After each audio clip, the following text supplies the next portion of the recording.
पाक भारत कशीदगी के तनाजुर में मुल्तान में ज़िला इंतज़ामिया ने सिक्योरिटी रेड अलर्ट जारी कर दिया। हंगामी हालात में तलबा, शहरियों और मुख्तलिफ महकमों की फ़र्जी मशकें हुई। मुल्तान के गवर्नमेंट मुस्लिम हाई स्कूल में एमरजेंसी से निपटने के लिए फ़र्जी मशकें की, जिसमें रेस्क्यू, सिविल डिफेंस और पुलिस समेत दीगर महकमों के अहलकारों ने शिरकत की। फ़र्जी मशकों में तलबा और शहरियों ने मेडिकल ट्रीटमेंट और बचाव का अमली मुजाहरा किया। पाक भारत कशीदगी के तनाजुर में मुल्तान में ज़िला इंतज़ामिया ने सिक्योरिटी रेड अलर्ट जारी कर दिया।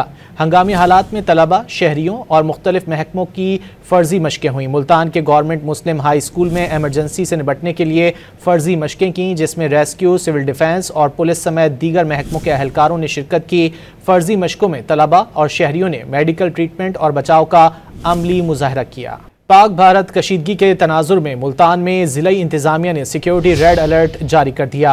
हंगामी हालात में तलबा, शहरियों और मुख्तलिफ महकमों की फ़र्जी मशकें हुई। मुल्तान के गवर्नमेंट मुस्लिम हाई स्कूल में एमरजेंसी से निपटने के लिए फ़र्जी मशकें की, जिसमें रेस्क्यू, सिविल डिफेंस और पुलिस समेत दीगर महकमों के अहलकारों ने शिरकत की। फ़र्जी मशकों में तलबा और शहरियों ने मेडिकल ट्रीटमेंट और बचाव का अमली मुजाहरा किया।